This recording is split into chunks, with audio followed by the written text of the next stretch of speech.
안녕하세요. 한 주 동안 잘 지내셨어요? 지난주에는 합격자 모임을 많이 해가지고 제가 좀 다녔는데 아마 여러분들도 내년에는 전부 합격자 모임에 참석할 수 있기를 바랍니다. 아마 가면 갈수록 그 합격 인원은 합격률이 낮아질 가능성이 많습니다. 협회에서 자꾸 그 로비를 하기 때문에. 그래서 빨리 자격증을 취득해야 됩니다. 지금 주택관리사 같은 경우는 상대평가를 하고 있죠. 2020년부터. 그래서 공인중개사도 만약에 상대평가를 한다면 최소한 5년 이상 유예기간은 둡니다. 뭐 앞으로 5년 후부터 상대평가합니다 이렇게 하지 당장 내년부터 하지는 않습니다. 너무 걱정은 안 하셔도 돼요. 국토부에서 입장이 최소한 5년 이상은 유예기간을 둔다고 했습니다. 만약에 상대평가를 하더라도. 자, 우리가 지금까지 공부한 게 네, 했습니다. 법에 미리 부칙으로 벌써 한 3년 전에 2020년부터 상대평가한다 이렇게 했습니다. 자, 우리가 지금까지 공부한 게 1조 목적, 그 다음에 2조 용어의 정의, 중요한 게 용어 정의라고 했죠. 2차 과목에서는 용어 정의가 중요합니다. 그 법에서만 쓰고 있는 용어를 말하는 겁니다. 용어 정의를 했고, 그 다음에 3조 중개 대상물 했고요. 그 다음에 4조부터 8조까지가 공인중개사 제도에 대해서 봤습니다. 공인중개사 제도는 내용이 많은 거에 비하면 상대적으로 출제 비중은 낮은 편입니다. 한 문제니까. 자, 그 다음에 9조 중개사무소 개설 등록 절차에 대해서 공부했습니다. 자격증을 취득해서 개업할 때까지 절차입니다. 자격증만 땄다고 해서 바로 중개업을 하면 무등록 중개업자로 처벌받습니다. 등록을 또 해야 됩니다. 등록관청에. 자, 그리고 법제 구조가 이제 결격사유입니다. 자격증은 딸 수 있지만, 예를 들면 미성년자는 자격증은 취득할 수 있지만 취직을 하거나 개업하는 것은 안 됩니다. 그래서 결격사유, 개업공개사 등의 결격사유 12가지가 있었고요. 그 다음에 고용인에 대해서 공부했습니다. 69페이지 고용인. 고용인은 직원입니다. 직원을 고용인이라고 합니다. 사장을 고용자, 사용자라고 부르고요. 고용인, 사용인, 직원을 이렇게 사람 인자가 붙으면 직원이라고 했습니다. 직원은 두 가지 형태가 있습니다. 자격증을 취득해서 취직한 소속 공인중개사가 있고, 자격증 없이 취직한 중개보조원이 있습니다. 제가 지금 실무교육도 동국대학교 서울 캠퍼스, 고양 캠퍼스, 한국 열린사이버대학에서 지금 실무교육을 하고 있는데 그런 이야기를 많이 하시더라고요. 실무교육 오셔서 자격증 땄다고 하면 사장들이 싫어하는데 속이고 취직하면 안 됩니까? 이렇게 묻던데 속이면 안 됩니다. 고용신고하면 주민등록번호만 입력하면 자격증 있는지 없는지 다 뜹니다. 자격증 딴 게. 그래서 속일 수는 없습니다. 다만 이제 사장이 물으면 딱 60점으로 이번에 이신청 2문제 인정됐거든요. 세법에 1문제, 공법에 1문제. 그래서 2문제 때문에 딱 60점으로 합격했다 이렇게 겸손하게 말해야 됩니다. 여러분들이 만약에 면접 볼 때 뭐 80점 받았다 이러면 안 받아줍니다. 사장들이. 재수없다고 잘난 척한다고 안 받아줘요. 그래서 항상 겸손하게 면접 볼 때는 말해야 됩니다. 또 현업에 나가셔서는 점수 딱 60점으로 하신 분들은 이때까지 제가 20년 강의하면서 통계를 내보니까 다 성공했습니다. 60점으로 딱 합격하신 분은. 근데 80점 이상 받은 분들은 80% 이상 망했습니다. 다. 그리고 이때까지 수석 합격자는 100% 다 망했습니다. 그래서 지금은 물론 수석 합격 발표도 안 합니다. 그래서 요즘은. 옛날에는 발표했었습니다. 수석도. 자, 그래서 고용인에 대해서 봤고요. 자, 그 다음에 업무의 범위 76페이지 업무의 범위에 대해서 봤는데 이 중에서 가장 중요한 게 77페이지 법인의 겸업 제한입니다. 시험에 반드시 출제되는데 법인에게 겸업을 제한하는 이유는 즉 회사입니다. 회사. 영세한 우리 개인 개업공개사를 보호하기 위해서 법인의 경우에는 6가지만 겸업을 하도록 허용하고 있습니다. 개인은 겸업 제한이 없기 때문에 타법에서 규제하지 않는 한 무슨 일이든 할 수 있습니다. 자, 여기까지 이제 지난주까지 공부한 내용이고요. 인터넷에 공부하시는 분들 그런 말씀 많이 하더라고요. 합격 후기 읽어보니까 공인중개사법이 효자 과목이고 최고 쉽다고 하던데 다 8, 90점 받았다고 하던데 나는 왜 이렇게 어렵냐. 지금 당연히 어렵습니다. 외국말 배우는 거하고 같잖아요. 우리 말 배우는 거, 언어 배우는 거하고 똑같습니다. 태어나면 말 못하잖아요. 그러다가 어느 날 갑자기 말을 하게 되죠. 이것도 마찬가지예요. 어느 날 갑자기 가슴 벅찬 희열을 느끼는 거지 오자마자 이게 쉬운 과목 아닙니다. 말장난이 심하고 엄청난 스트레스 받아요. 그 스트레스를 극복해야 돼요. 이 공인중개사법을 제가 한국산업인력공단에 정보 공개를 청구해서 조사해 보니까 20년간 평균 점수를 보니까 50점에서 55점이에요, 이게. 그럼 다른 어떤 분들이 80점, 90점 받았다고 하면 과락이 20%가 과락 나왔어요, 이 과목이. 다 점수 잘 나오는 게 아니고요. 20%는 과락이고요. 한 20%가 80점 이상 받는 거예요. 그러니까 남들이 82점 이상 받았다고 합격 후기에 올렸다고 해서 나한테 다 쉬운 과목이 아니죠.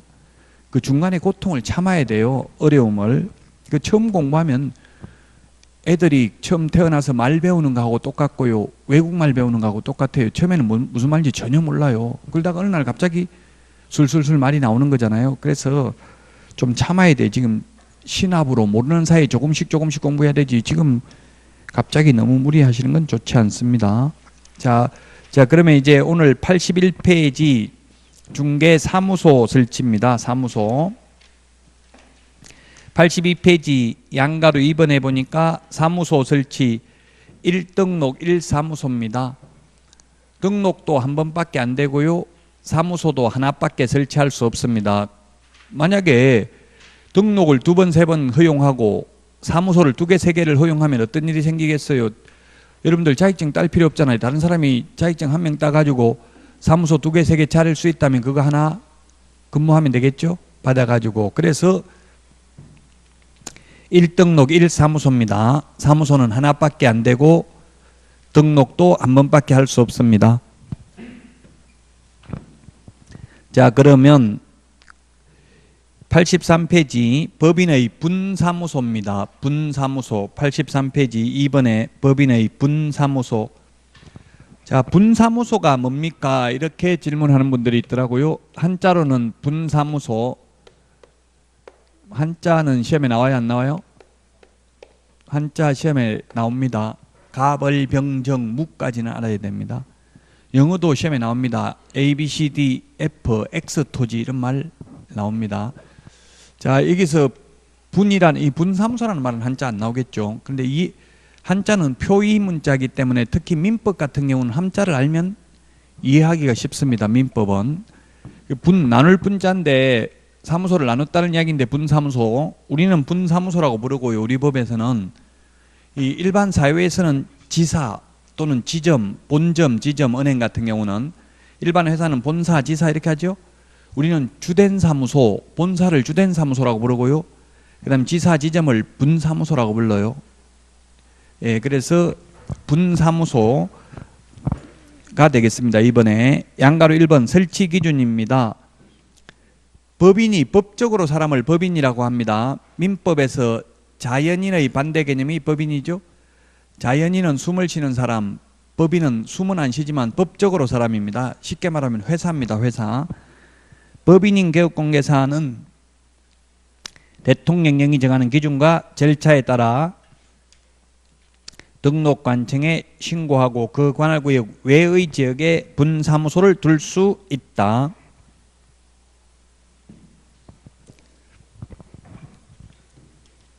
이 우리 공인중개사법은 통독을 하는 게 아니고 정독을 해야 됩니다. 정확하게 알아야 되는데요. 시험에 그래서 이 동그라미 1번이 출제되는데 법인인 개업공개사 대신에 개인인 개업공개사도 책임자를 공인중개사로 두는 경우 분사무소를 둘 수 있다. 이렇게 시험에 나왔습니다. X입니다. 분사무소는 법인만 즉 회사만 지사, 지점을 둘 수 있고 개인은 지사, 지점 둘 수 없다는 이야기입니다. 개인인 개업공개사 안 되고요. 법인만 가능하고요. 그 다음에 등록관청에 신고합니다. 이것도 시험에 출제되는데 등록관청은 주된 사무소 소재지 시장군수구청장이에요. 그래서 시험에 분사무소를 두려는 시장군수구청장에게 신고하고 분사무소를 둘 수 있다 이렇게 하면 X죠. 주된 사무소 이 말이 생략되어 있습니다. 등록관청이라고 하면 당연히 주된 사무소 소재지 시장군수구청장을 말합니다. 그 관할구역 외의 지역에 분사무소를 둘 수 있다. 그렇다면 대전광역시 서구에 만약에 본사 주된 사무소가 있다면 대전광역시 서구에는 분사무소를 둘 수 없다는 이야기죠. 주된 사무소가 속한 시군구를 제외한 시군구별로 설치하되 동그라미 2번에 보면 시군구별로 1개소를 촉할 수 없다. 따라서 이게 이제 만약에 대형 법인이 들어와 가지고 서울특별시 종로구의 분사무소를 누가 A라는 사람이 선점을 하게 되면 이제 B라는 사람은 똑같은 종로구에는 분사무소를 둘 수 없죠. 이 상권을 보호해 주기 위해서 그렇습니다. 뭐 우리 스타벅스나 파리바게뜨 이런 거는 지금 뭐 파리바게뜨 같은 거 2,000개도 넘는다고 하는데요. 우리나라 시군구가 한 250여 개 정도 됩니다. 대략. 그러면 먼저 선점을 하게 되면 다른 사람은 똑같은 회사 분사무소는 들어올 수가 없다는 이야기죠. 뭐 같은 스타벅스나 뭐 예를 들면 같은 파리바게뜨나 뚜레쥬르나 이런 거 같은 회사가 동시에 같은 시군구에 두 개는 둘 수 없다는 이야기입니다. 상권을 보호해 주기 위해서 한 개밖에 안 된다는 이야기입니다. 시군구별로.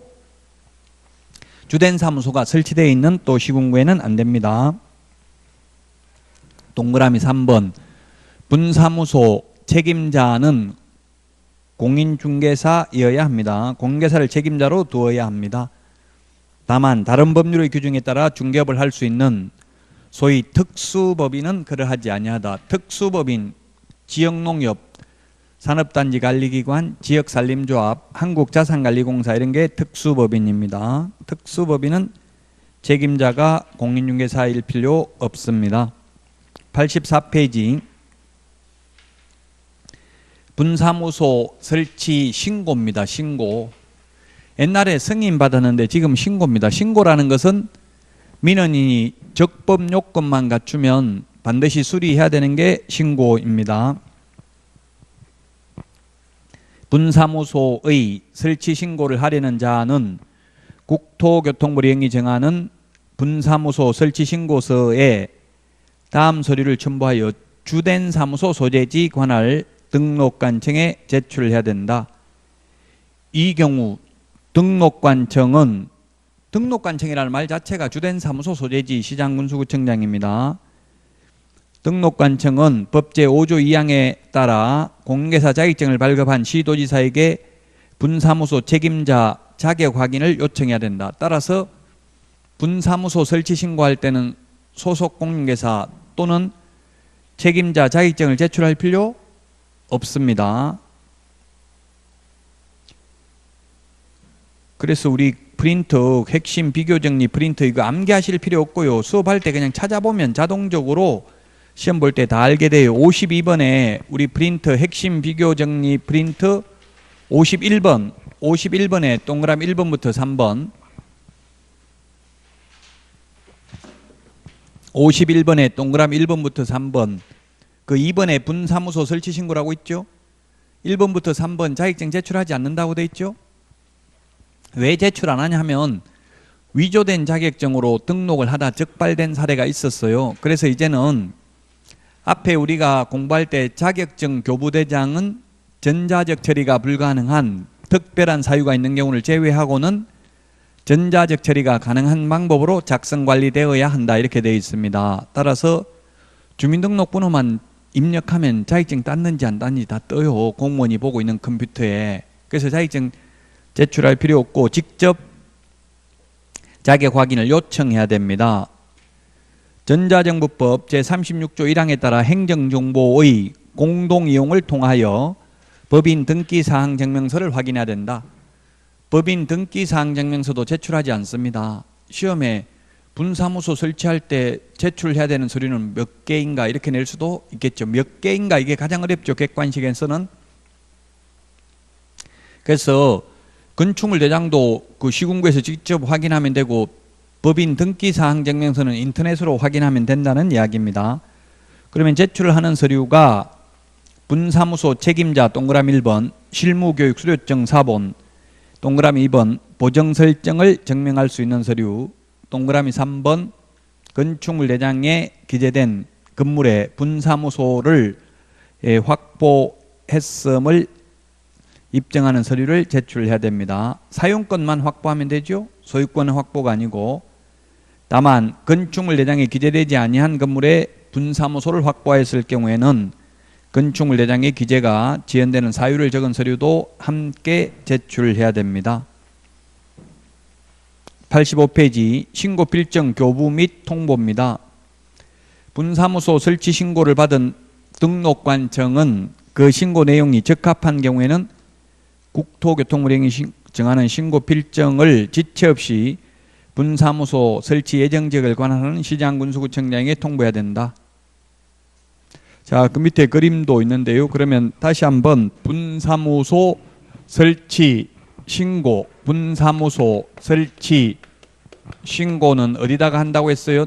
주된 사무소, 분사무소가 아니라 주된 사무소 등록관청. 제가 주된 사무소를 가로를 한 이유는 주된 사무소 이 말이 없어도 법제 구조에 보면 등록관청이란 주된 사무소 소재지 시장 군수구청장을 말한다 이렇게 돼 있죠. 그래서 주된 사무소 등록관청에 분사무소 설치 신고를 하면 7일 이내에 신고 필정을 교부합니다.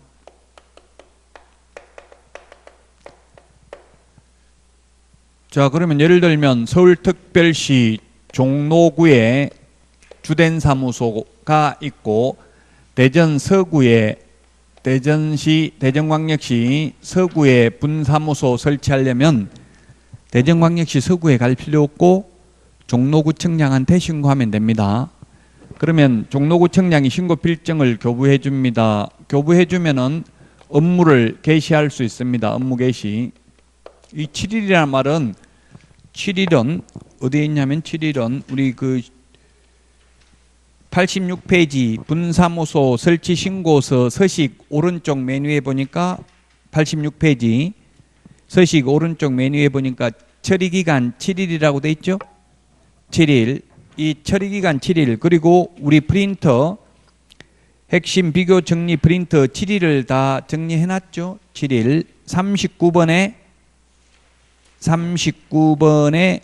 동그라미 11번 밑줄만 치놓으세요. 찾았습니까? 분사무소 설치 신고 필정 교부 7일이라고 되어 있습니다. 그럼 왜 7일이냐 하면은 책임자가 결격 사유에 해당되는지 여부를 본적지 신원 조회하고 협회 전산망 등에 조회하는 데 걸리는 시간이에요. 7일 이내입니다. 꼭 7일 있다가 신고 필정을 교부하라는 게 아니라 늦어도 7일 이내입니다. 7일 이내에 신고 필정을 교부해야 되고 교부받으면 업무를 개시할 수 있습니다. 신고 필정을 교부해 준 주된 사무소 등록관청은 분사무소 설치 예정지역을 관할하는 시장군수구청장에게 지체 없이 통보해야 됩니다. 분사무소가 설치됐다는 사실을 종로구청장은 대전서구청장에게 통보해야 된다는 이야기입니다. 지체 없이 분사무소 설치 예정지역을 관할하는 시장군수구청장에게. 자, 분사무소 설치 신고할 때 제출해야 되는 서류 3가지. 우리 핵심 비교 정리 프린터는 4번에 있습니다. 4번에 있고요. 우리 교과서는 84페이지 맨 밑에 있습니다. 그래서 분사무소 설치 신고 서류를 보면 첫 번째 실무교육, 책임자 실무교육, 분사무소 책임자가 실무교육을 받아야 됩니다. 실무교육, 수료증 원본이 아니고 사본입니다. 사본은 반드시 사본이라는 말을 해야 됩니다. 근데 원본은 원본이라는 말을 안 해도 됩니다. 우리 말할 때 진짜다, 참말이다 이런 말을 할 필요 없죠. 근데 거짓말은 거짓말이라고 해야 되는, 농담이다 말해야 되잖아요. 마찬가지로 아무 말 없으면 원본입니다. 거짓말이라는 말 없으니까 원본이고요. 사본은 반드시 사본이라는 말을 써야 됩니다. 원본은 따로 원본이라는 말 안 해도 그게 원본입니다. 자, 그 다음에 보정설정 증명서류. 보정설정, 손해배상을 보장하기 위한 보정설정 증명서류. 최근에 이게 뉴스에 많이 나오더라고요. 뭐 예를 들면 개업공개사가 세입자들에게 다가구 원룸 같은 걸, 최근에 뭐 충북 충주에서도 임대아파트 이런 거 문제가 나오더라고요. 세입자들한테는 전세라고 받아가지고 전세금을, 주인한테는 월세로 계약했다고 해서 월세로 주고 돌려막기 하다가 뭐 예를 들면 수십 명에게, 가령 10명에게 각각 1억씩 해서 10억의 손해를 입혔어요. 그 손해를 배상하기 위해서 우리가 1억 보증보험이나 공제를 가입하거든요. 그 1억이 뭐냐면 1년 동안 개업공개사가 입힌 손해액 총액이 1억 한도 내에서 배상합니다. 그럼 10명이 각각 1억이면 각각 1억씩 해서 10억을 배상해 주는 게 아니라 10명을 합해서 1억으로 배상해 준다고. 그럼 한 사람당 1,000만 원밖에 안 되겠죠? 그럼 100명이면 100만 원밖에 안 되겠죠? 1,000만 원이면 대부분까지 소송하면 소송비가 1,000만 원 더 들거든요. 그래서 다 포기할 수밖에 없는 게 현실이에요. 어쨌든 그런 손해를 배상하기 위해서 보정 설정을 해야 됩니다. 보증보험을 가입하거나 공제를 가입하거나 또는 법원에다 공탁을 해야 되는데, 그런 가입을 했다는 증명서류를 제출해야 됩니다. 자, 그 다음에 사무소 확보 서류가 있어야 됩니다. 사무소 확보 서류는 건축물 대장에 기재되어 있어야 됩니다. 앞에서도 말했습니다. 미등기 건물은 가능할 수도 있습니다. 미등기 건물은 가능할 수도 있는데 무허가 건물은 안 됩니다. 왜냐하면 무허가 건물은 건축물 대장이 없기 때문에 그렇습니다. 그리고 사무소는 소유권 확보가 아니라 사용권만 확보하면 됩니다. 사무소는 면적 제한은 없습니다. 네, 이게 분사무소 설치 절차가 되겠습니다. 87페이지 서식을 한번 볼까요? 이게 분사무소 설치 신고 필증인데, 오른쪽 맨 위에 사진은 여권용 사진입니다. 여권용 사진. 모든 공인중개사법상 사진은 옛날에는 반명암판 사진이었는데 지금은 여권용 사진으로 바뀌었습니다. 여권용 사진은 3.5 곱하기 4.5cm, 반명암판은 3 곱하기 4죠. 이게 작년 시험에 출제됐어요. 여권용 사진을 제출 안 해도 된다. 모든 사진 제출하는 건 여권용 사진입니다. 사진은 모두 여권용 사진을 제출해야 된다. 그리고 87페이지 그 서식을 보면 맨 밑에 시장 군수구청장이라고 돼 있죠. 그러면 가령 이거 한번 예를 여기 맞춰 보세요. 종로구에 본사 주된 사무소가 있고요. 대전 서구에 분사무소를 설치하려면 대전 서구에 분사무소가 있으면 거기에 신고 필증을 게시해야 되잖아요. 보기 쉬운 곳에 게시할 때 이게 신고 필증에 시장군수구청장에 대전 서구청장 이름 적혀져 있을까요? 아니면 종로구청장 이름 적혀져 있을까요?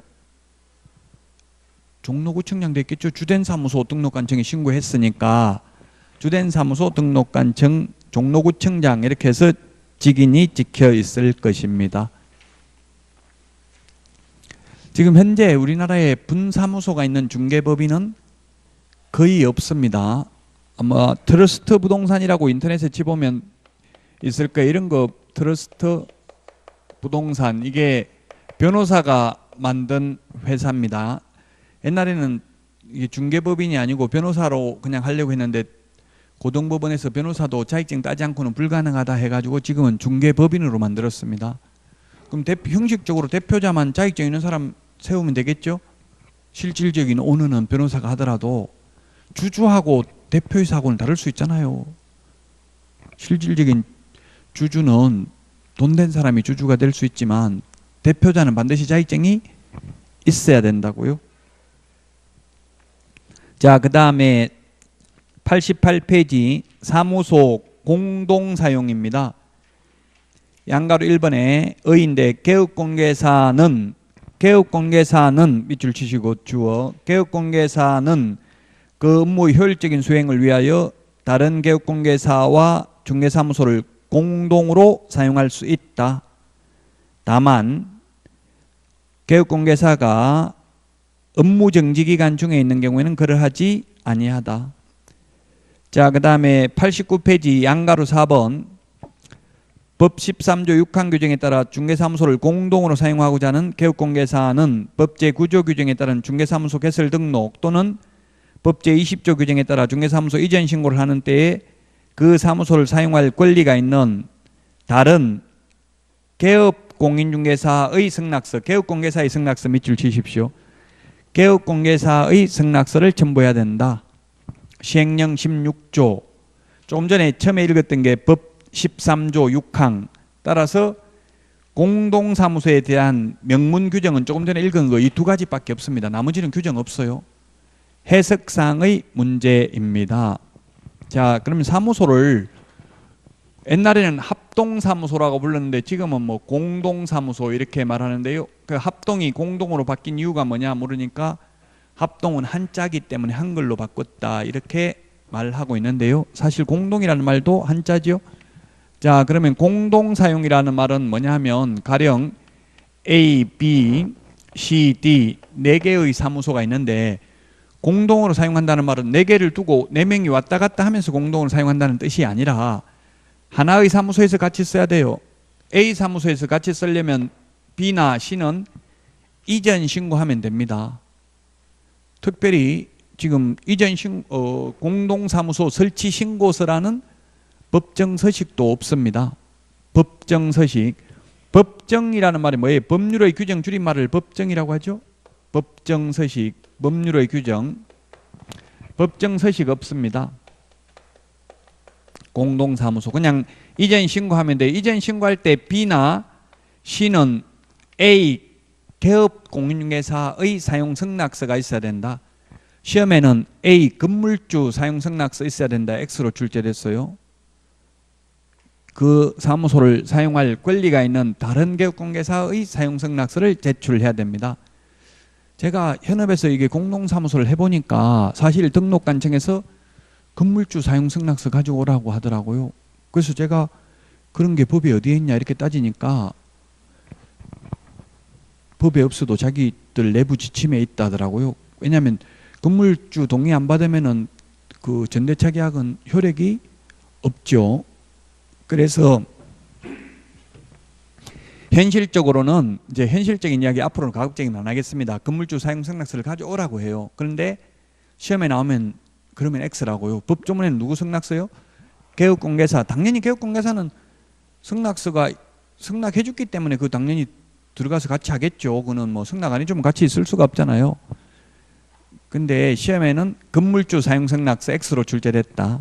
그 개업공개사의 사용승낙서만 있으면 된다. 그 현업에 있는 분들이 합격할 확률이 훨씬 낮아요. 이게 현실하고 좀 다른 게 많기 때문에 법조문에. 그러면 법조문대로 답할 수밖에 없어요.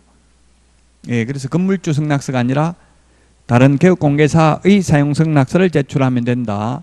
자, 그래서 공동사무소 설치하는 방법이 3가지가 있어요. 이런 식으로 이전하는 방법이 있고요. 그래서 지금 현실적으로 예를 들면 저도 공동사무소를 해봤는데 왜 공동사무소를 했냐면 저 같은 경우는 제가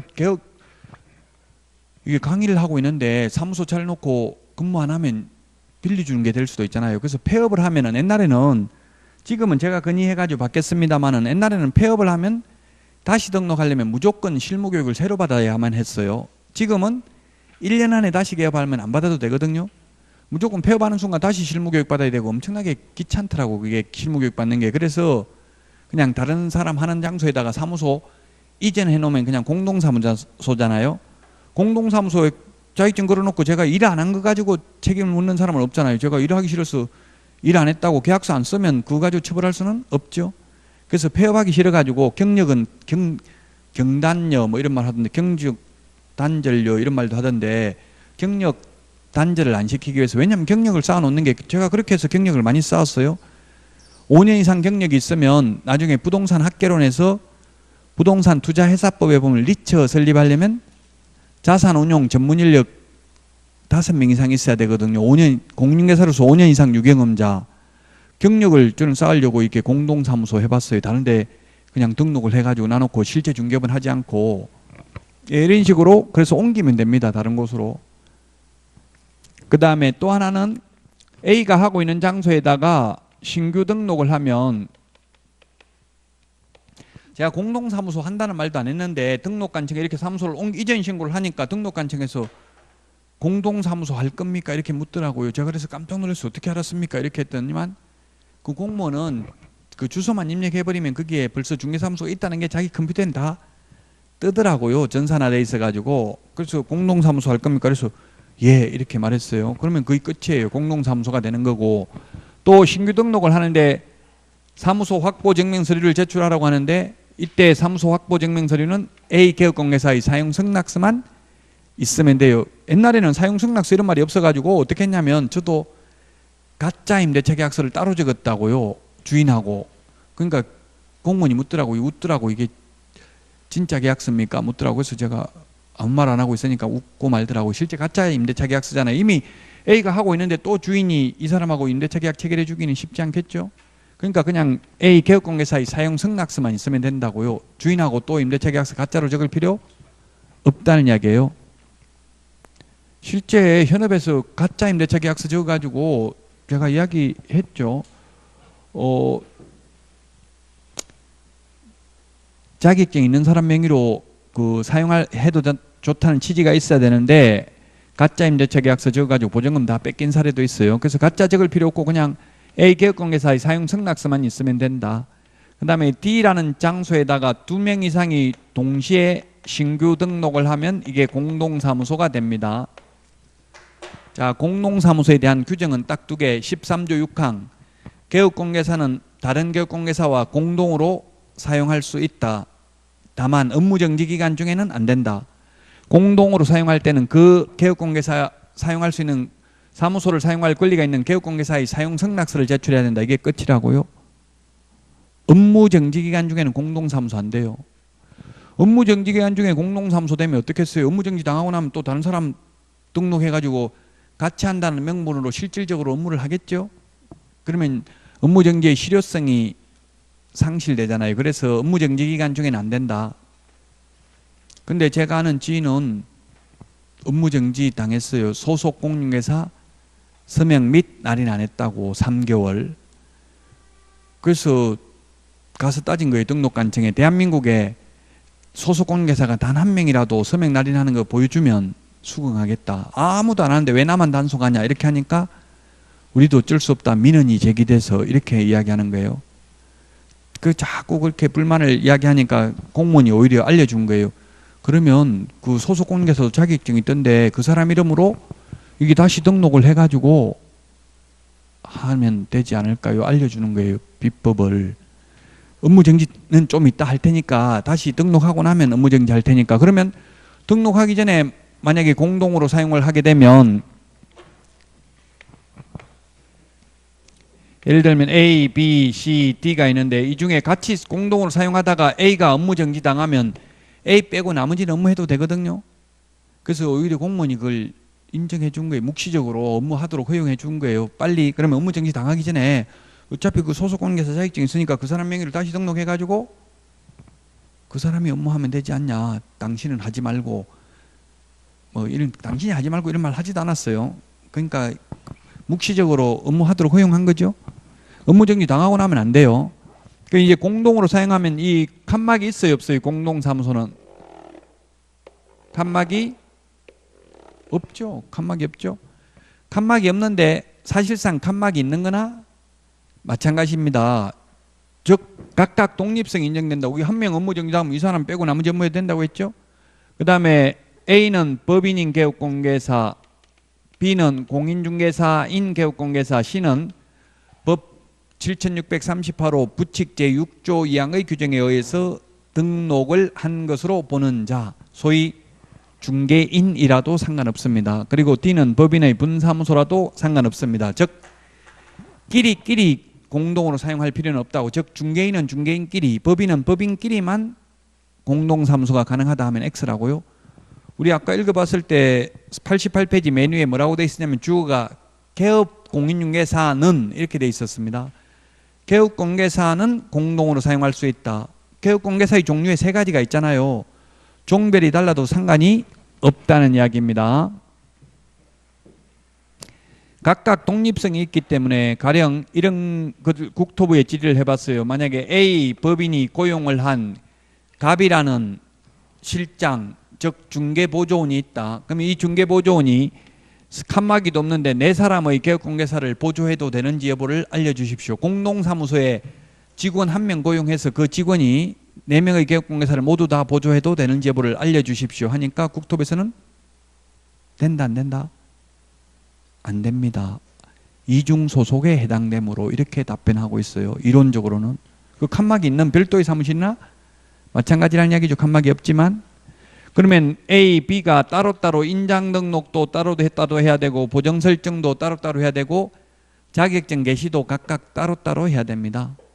각각 독립성이 인정된다고요. 공동사무소. 그럼 왜 공동사무소 하냐? 효율적인 업무 수행을 위해서. 그 효율적인 업무 수행이 대표적인 게 월세 줄이는 거잖아요. 사무소 하나 가지고 같이 쓰니까. 그래서 공동사무소를 해야 되는 게 아니라 할 수 있습니다. 현실적으로 공동사무소를 하는 경우는 거의 없는데 저는 공동사무소 하는 걸 보기는 했습니다.